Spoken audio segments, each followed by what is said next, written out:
कृष्णाय कुण्ठमेधसे राधाधर सुधा सिंधु नमो नित्यविहारिणे राधां कृष्णस्वरूपां वै कृष्णं राधास्वरूपिणं कलात्मानं निकुञ्जस्थं गुरुरूपं सदा भजे। नमोऽस्तु ते व्यासविशालबुद्धे फुल्लारविन्दायतपत्रनेत्रो येन त्वया भारततैलपूर्णः प्रज्वालितो ज्ञानमया प्रदीपः प्रपन्नपारिजाताय स्तोत्रवेत्रैकपाणये ज्ञानमुद्राय कृष्णाय गीतामृतदुहे नमः। वसुदेवसुतं देवं कंसचाणूरमर्दनं देवकी परमानन्दं कृष्णं वन्दे जगद्गुरुं श्रीकृष्णं वन्दे जगद्गुरुं।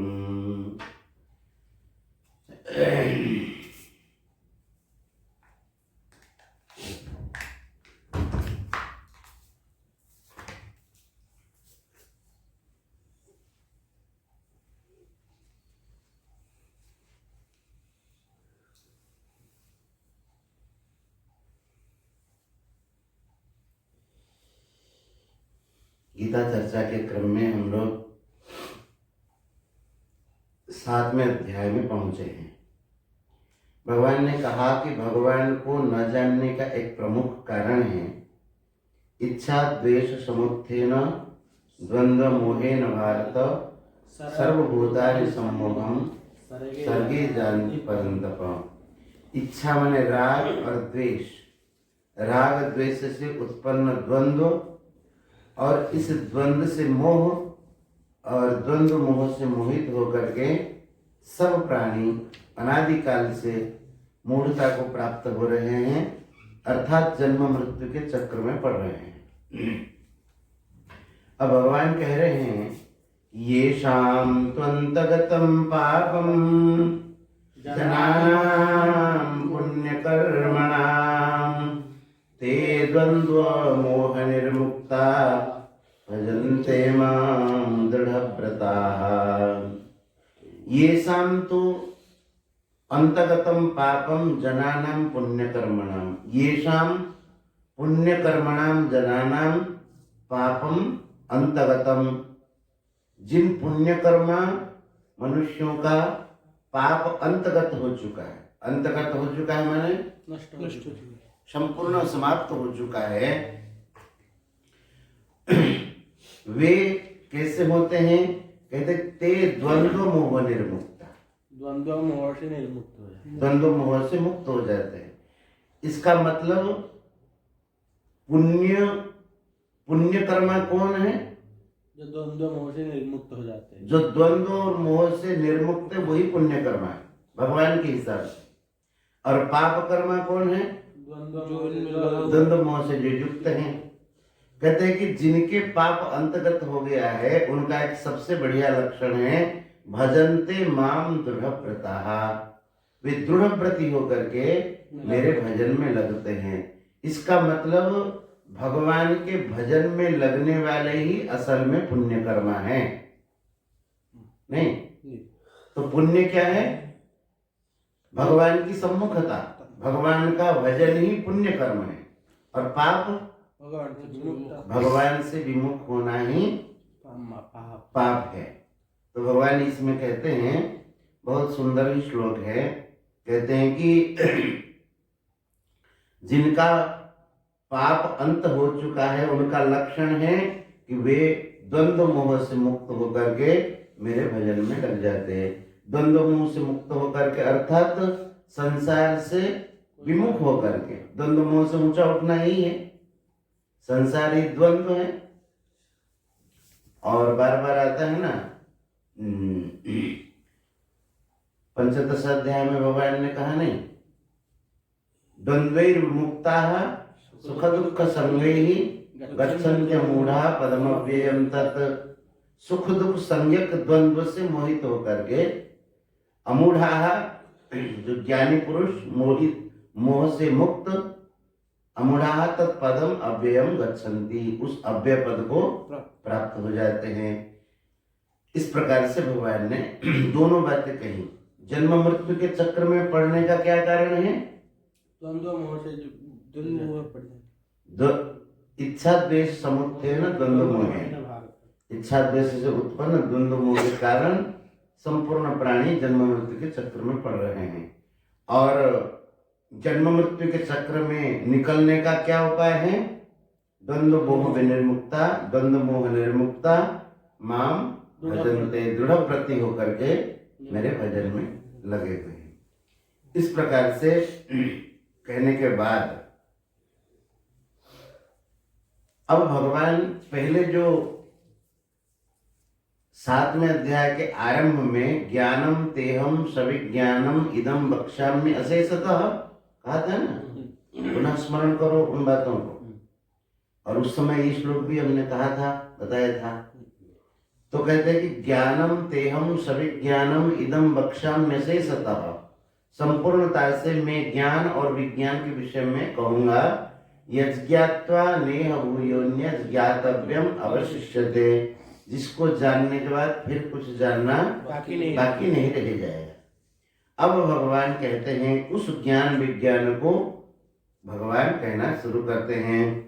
कहते हैं जरा मरण मोक्षाय मामाश्रित्य यतन्ति ये ब्रह्म तद्विदुः कृत्स्न मध्यात्मं कर्म चाखिलम्। भगवान कहते हैं कि जरा और मरण मोक्ष है। जरा माने वृद्धावस्था और मृत्यु।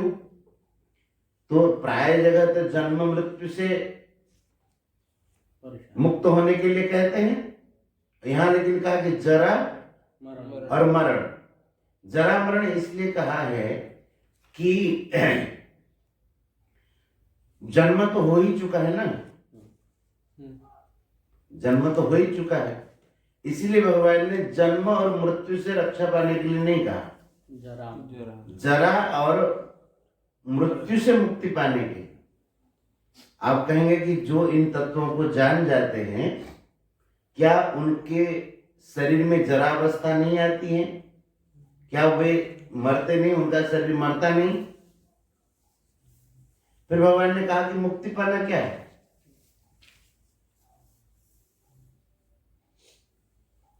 फिर जरा और मरण से मुक्ति कैसे पाएंगे? शरीर तो उनका मरेगा, वृद्धावस्था भी शरीर में होगी, तो मुक्ति पाने के लिए कैसे कह रहे हैं? उससे ऊपर उठ जाएगा। शरीर का जो धर्म है, वृद्धावस्था होना और मरना, ये तो चालू रहेगा, लेकिन उनको ये बोध हो जाएगा कि इससे मैं ऊपर हूं, ये शरीर मेरा नहीं है, ये भगवान का। शरीर से ऊंचा उठ जाएगा वो। ये जरा मरण मोक्षाय का अर्थ है। और कहते हैं कि जरा मरण मोक्षाय माम आश्रित्य यतन्ति, ये जो मेरे आश्रित होकर के यत्न करते। देखो दोनों बातें भगवान कहते हैं, आश्रय तो भगवान का हो और यत्न हम करें। क्यों? केवल अगर हम कहेंगे अपने यत्न से प्रयत्न से होगा तो उससे अभिमान सृष्टि होगी, मैंने कर दिया ऐसा भाव आएगा। इसलिए भगवान कहते हैं कि नहीं, मैंने किया ऐसा नहीं होना चाहिए, होगा तो मेरी कृपा से, लेकिन ऐसा भी नहीं होना चाहिए कि भगवान की कृपा भगवान करेंगे तो हम लोग प्रयास ही नहीं करेंगे। प्रयत्न तो करना पड़ेगा। भगवान ने शक्ति दी है, उनकी शक्ति को आप लगाइए, बाकी भगवान की कृपा है। क्यों? तो इसलिए भगवान दोनों बातें कहते हैं, माम आश्रित्य यतन्ति, ये यत्न करें लेकिन मेरे आश्रित होकर के यत्न करें। अगर आश्रित नहीं होगा तो अभिमान आएगा, अगर मैं कर रहा हूं ऐसा होगा तो अभिमान आएगा, और अगर आश्रय होकर के कहता कि मैं तो भगवान के आश्रय में हूं, वो करेंगे, वो तो करेंगे ही, उनकी कृपा से तो होनी है, खुद को यत्न करना लेकिन यत्न हमें करना पड़ेगा, नहीं तो एक पक्ष होगा तो उसमें दोष आने की संभावना है। तो कहते इस प्रकार से जो यत्न करते हैं वो क्या क्या जान जाते हैं, ये संपूर्ण विज्ञान का वर्णन कर रहे हैं। ठीक है, ते ब्रह्म तद विदुः, ते तद ब्रह्म विदुः, वे जो जरा मरण से मुक्ति पाने के लिए भगवान के यत्न करते हैं वे उस ब्रह्म को जान जाते हैं। उस ब्रह्म मतलब निर्गुण निराकार ब्रह्म तत्व को, ये भगवान के निर्गुण निराकार स्वरूप हो गया। ब्रह्मेति परमात्मेति भगवान सत्यते वहां आया है ना। तो कहते हैं कि भगवान के निर्गुण निराकार के तत्व को जान जाते हैं। ते तद ब्रह्म विदुः, उस ब्रह्म को जान जाते हैं। ठीक है, अब कहते कृत्स्नम अध्यात्मम विदुः, विदु सब में आया, ये संपूर्ण अध्यात्म को जान जाते हैं। संपूर्ण अध्यात्म मतलब अध्यात्म का मैंने बताया था, जीव का जो होनापन है, अस्तित्व। कहते हैं कि अनंत योनि में अनंत जीवों का अध्यात्म क्या है, जीव सृष्टि को संपूर्ण जान जाते हैं, जीव तत्व। ठीक, अब उसके बाद कर्म चाखिलम, अखिलम कर्म, संपूर्ण कर्म तत्व को जान जाते हैं, अर्थात सृष्टि प्रलय इत्यादि संपूर्ण कर्म तत्व को जान जाते हैं। भगवान सृष्टि कैसे बनाते हैं, क्यों बनाते हैं, जीव किन कर्मों से क्या कैसे योनियों में जाते हैं, बोले कि इन सब तत्वों को वे जान जाते हैं। तो कितने जान गए, ब्रह्म, अध्यात्म और कर्म, और सब में अखिल, कृत्स्नम अध्यात्मम और अखिलम कर्म, संपूर्ण कर्मों को, संपूर्ण अध्यात्म को। और किनको जानते हैं, अधिभूत साधिभूताधिदैवं मां साधियज्ञं च ये विदुः, प्रयाण काले च मां ते विदुर्युक्तचेतसः। कहते हैं कि ते युक्तचेतसः, वो जो युक्त चेता वाले, भगवान में जिनका चित्त युक्त हो गया, कहते हैं कि वे किसको जान जाते हैं, साधिभूताधिदैवं मां, अधिभूत सहित अधिदैव को। अधिभूत किसको कहेंगे,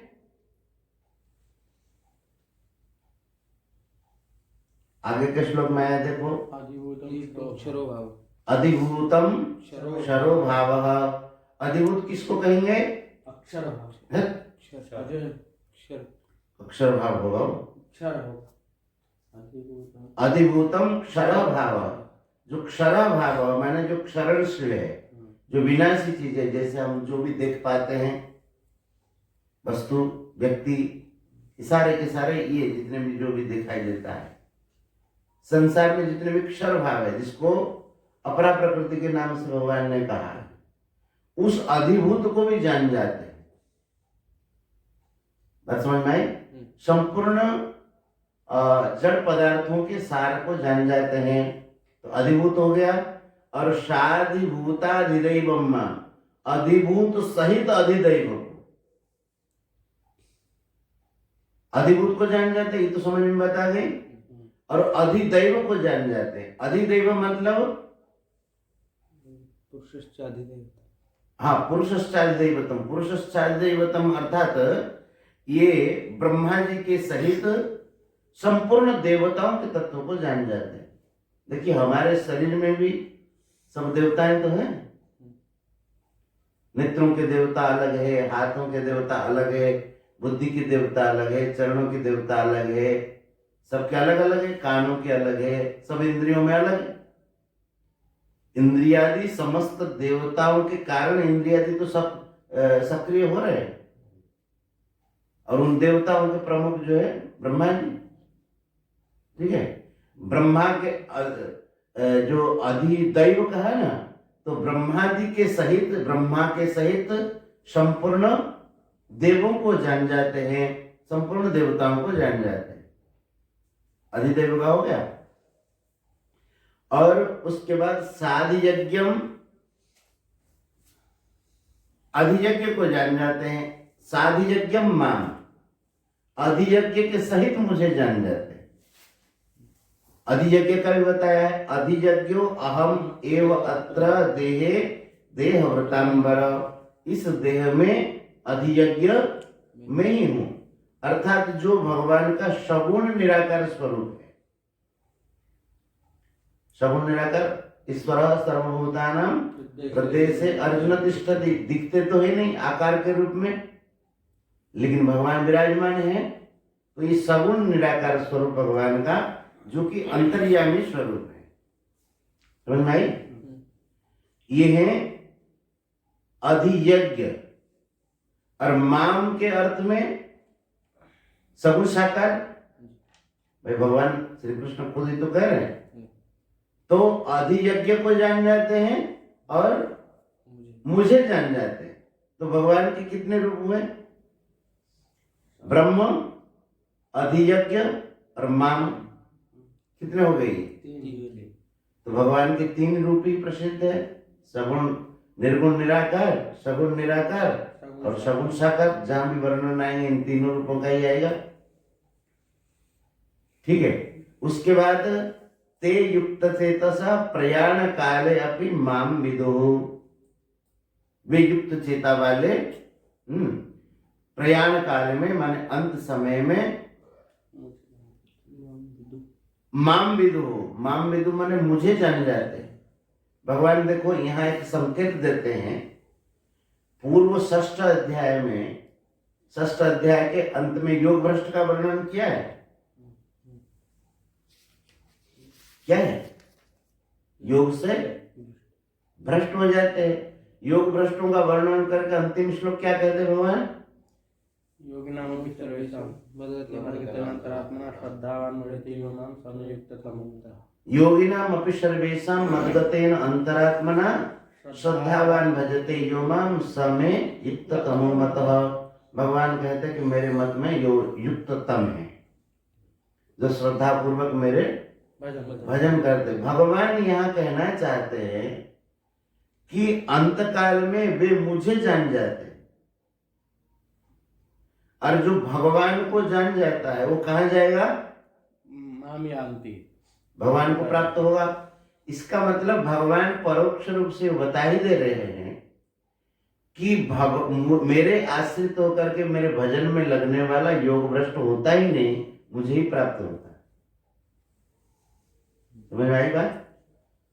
आई नहीं? तो इसका मतलब जो योग भ्रष्ट होता है भगवान के आश्रित नहीं होते। नहीं, आश्रित होते हैं लेकिन दोनों पक्ष नहीं होगा। इधर भी होगा उधर भी होगा। देखिए, योग भ्रष्ट का प्रकरण कहां से शुरू किया था भगवान ने? 41 नंबर से। जब योगों का वर्णन किया, ध्यान योग का ही तो वर्णन कर रहे थे। षष्ठ अध्याय में विशेष करके ध्यान योग का वर्णन कर रहे थे। सगुण साकार, सगुण निराकार, निर्गुण निराकार, सबका ध्यान। ध्यान में क्या होता है? मन को केंद्रित करना होता है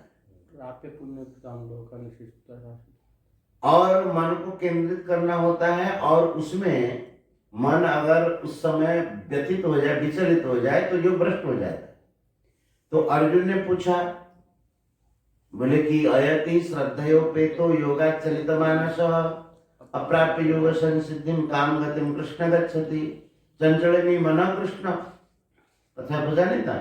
मन चंचल है, अब इनकी श्रद्धा तो है लेकिन यत्न में शिथिलता है, इनकी क्या गति होगी? ऐसा पूछा था। तो भगवान कहते मन योग से भ्रष्ट होता है ना, मन योग में उस समय नहीं लगा तो इसलिए योग भ्रष्ट बन गया। लेकिन भगवान कहते हैं कि जो जरा मरण मोक्षाय माम आश्रित यतन्ति है, जो जरा मरण से मुक्त होकर के मेरे यत्न करते हैं, वे इन सब चीजों को जान जाते हैं। इसका मतलब वासुदेव सर्वम का बोध उनको हो जाता है। विज्ञानी तो है, उनकी दृष्टि में फिर ये अधिभूत अलग रहता नहीं। अधिभूत माने अधिभूत नश्वर चीजें, अच्छा, मन व्यथित क्यों होता है? नश्वर चीजों को देख इनका चिंतन से उसमें राग द्वेष होता है तो मन व्यथित। अब मन जो है नश्वर चीजों में लगता है तभी व्यथित होता है। भाई भगवान के अलावा कुछ होगा तभी तो मन उसको छोड़ करके इसमें लगेगा। जी।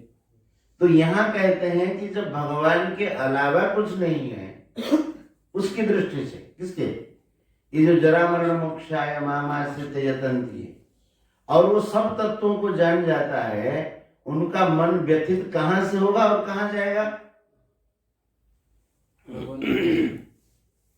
क्योंकि कोई उनके लिए कोई वस्तु व्यक्ति अलग से है नहीं, तो व्यथित कहां से होगा? भगवान से व्यथित होगा और कहां जाएगा? भगवान में ही जाएगा। नहीं समझ में आया?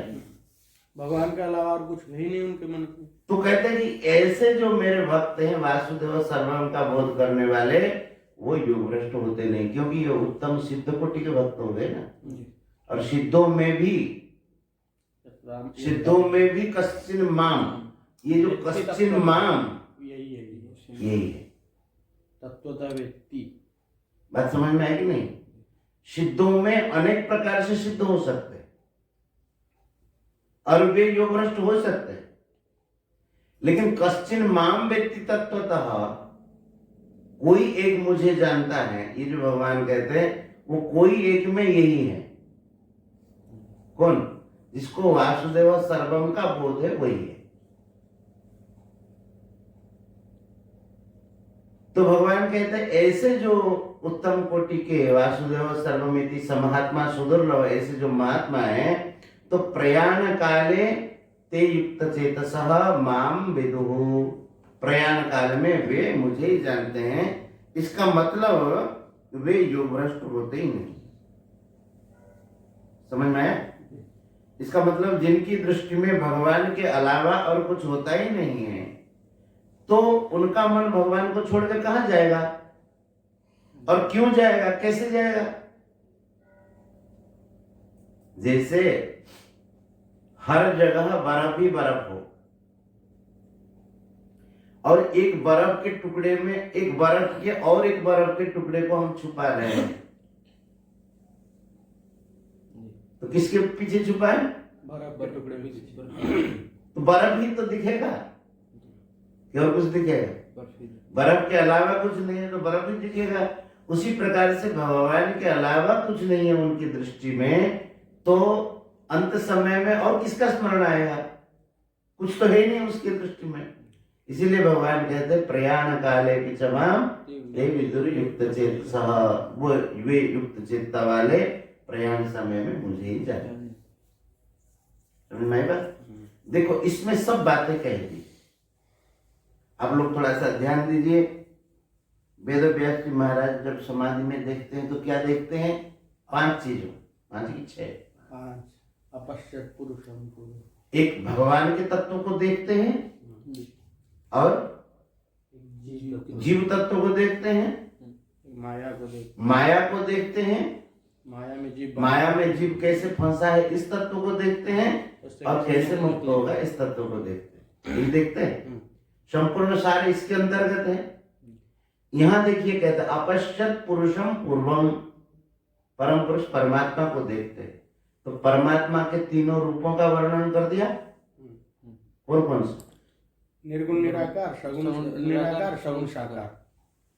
तीनों रूपों का आ गया ब्रह्म और अंतर्यामी परमात्मा जो कि सगुण निराकार और सगुण साकार, भगवान श्री राम, भगवान श्री कृष्ण आदि आदि भगवान के अवतार।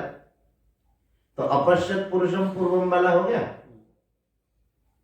ठीक है। मायाम से तदपाश्रयाम, और भगवान की माया को देखते हैं। तो ये जो अधिभूत कहा है, ये सारे के सारे माया इसमें आ गए। अधिभूतम क्षर भावा, तो सारा का सारा क्षरणशील जो भी है, माया क्या है? जो है नहीं, माया या मां, जो है नहीं उसी को ही तो माया कहते हैं। और वो अधिभूत के वर्णन में वो आ गया, तो माया तत्व को जान गया ना। ये समझ में नहीं आया? उसके बाद कहते जीव तत्व को जान गया, तो जीव तत्व में कृष्णम अध्यात्मम दिया है, संपूर्ण अध्यात्म को, माने जीव सृष्टि को जान गया, माने जीव तत्व को जान गया ना, जान गया। तो कहते हैं कि देखो, और अधिभूतम, अधिभूत सहित अधिदैव को, अधिदैव को माने इंद्रियादि देवताओं को, सब तत्व को जान गया। तो इस प्रकार से अप्रयाण काले भी समाम विदु, प्रयाण काल में भगवान को जान गया। तो भगवान को जान गया तो माया से मुक्त हो गया, उस तत्व को जान गया कि नहीं। प्रयाण काल में भगवान को कैसे जानेगा, कैसे मुक्त होगा, इस तत्व को जान गए। कैसे कि जो भगवान के स्मरण करते हैं, भगवान का आश्रय लेकर के यत्न करते हैं, वो जानते हैं। तो संसार के माया को तरने का क्या उपाय है? भगवान के आश्रित होकर के उनके नाम, लीला, रूप, गुण इत्यादि का स्मरण करें। इस संसार की माया से तरने के उपाय को जाना। अब संसार की माया में कैसे पड़ता है जीव? इच्छा द्वेष समुत्थेन द्वंद्व मोहेन भारत, सर्वभूतानि सम्मोहम् सर्गे यान्ति परन्तप। इच्छा द्वेष के कारण द्वंद्व मोह से मोहित होकर के ये जीव सम्मूढ़ता को प्राप्त होते हैं। इसका मतलब संसार में कैसे पड़ते हैं जीव, इस तत्व को जान गया जी। अब संसार से कैसे मुक्त हो? येषां त्वन्दगतं पापं जनानां पुण्यकर्मणां ते द्वन्द्व मोह निर्मुक्ता भजन्ते मां दृढ़व्रताः। जो दृढ़व्रती होकर के भगवान का भजन करते हैं, तो संसार के माया को तर जाते हैं। तो माया को तरने का उपाय जानेंगे कि नहीं? समझ में आएगा? तो इसके अलावा सृष्टि में और कुछ है नहीं। अब ध्यान देके देखिए, और कुछ हो तो। संपूर्ण जीव सृष्टि में यही चीज है। क्या? भगवान, जीव, माया, बंधता कैसे और मुक्त कैसे होता है, ये सारा का सारा भगवान इतने में बता दिया। संपूर्ण भागवत का जो विषय वस्तु है, भगवान ने संक्षेप में यहाँ कर दिया कि नहीं? अब ये जो इच्छा द्वेष समुत्थे न ये सामतंतगतम पापम, ये कम नहीं श्लोक है, बहुत जोरदार है। अब भगवान ने सूत्र रूप से बता दिया कि मनुष्य संसार में कैसे फंसता है। थोड़े सूत्र रूप में बता दिया, इसकी व्याख्या करते रहिए। इच्छा द्वेष समुत्थे न द्वंद्व मोहेन भारत, इसी से ही तो संसार में फंसता है। ये भला है और ये बुरा, ये मेरे मन के पसंद है और मेरे मन के नापसंद है। तो वस्तुओं में कैसे फंसता है? बढ़िया कंबल है, ये बढ़िया नहीं, तो बढ़िया में मन फंसेगा कि नहीं? तो सारा संसार में किसी व्यक्ति में ये मेरे मन के अनुकूल है तो बढ़िया है, मन के प्रतिकूल है तो बढ़िया नहीं। अब भगवान ने सूत्र रूप से बता दिया कि संसार में जीव फंसता कैसे, और सूत्र रूप से ये भी बता दिया कि संसार से कैसे मुक्त हो। क्या बताया? ते द्वंद्व मोह निर्मुक्ता भजन्ते मां दृढ़व्रताः। इस प्रकार से भगवान ने 7वें अध्याय का विषय पूर्ण किया, और 7वें अध्याय के अंत में 8 चीजों का वर्णन है। ठीक है? कौन कौन सी? ब्रह्म, कृष्ण अध्यात्म, अखिल कर्म, अधिभूत, अधिदैव, अधियज्ञ, और प्रयाण काल में कैसे भगवान को जानता है। 8 हो गए? 7 हो गए?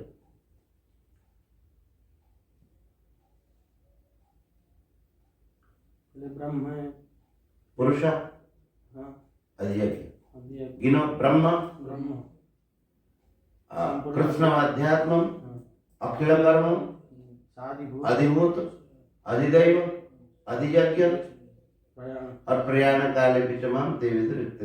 यही है, यही प्रश्न। तो इस प्रकार से 7वें अध्याय का विषय पूर्ण हुआ। ओम तत्सदिति श्रीमद्भगवद गीता उपनिषत्सु ब्रह्म विद्यायां योग शास्त्रे श्री कृष्णार्जुन संवादे ज्ञान विज्ञान योगो नाम सप्तमोऽध्यायः।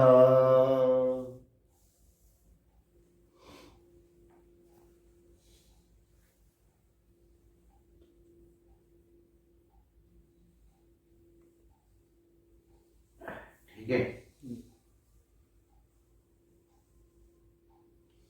ये पर रोक दे।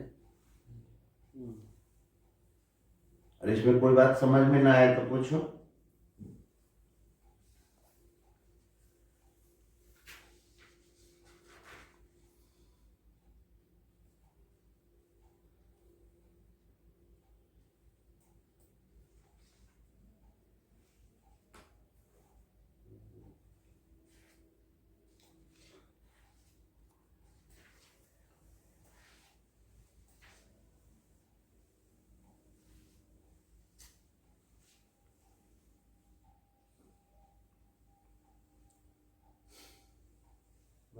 छोटा अध्याय के जो आपके श्लोक है, सर्वभूतस्थमात्मानं सर्वभूतानि चात्मनि ईक्षते योगयुक्तात्मा सर्वत्र समदर्शनम्। इसका जो इसमें ये आया है जैसे कि स्वयं में युक्त आत्मा ईक्षते, ये थोड़ा सा कम जाएगा था ये उसी समय।